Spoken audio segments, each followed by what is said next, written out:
First, turn on the power. Second, give the throttle a little. Third, and start the engine. Push the joystick forward. The car moves forward. Pull backward to move the car backward. Left arm lift with the lever.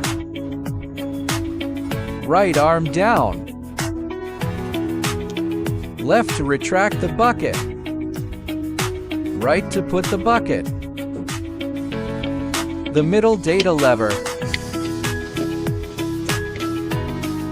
Rotate 180 degrees forward and backward.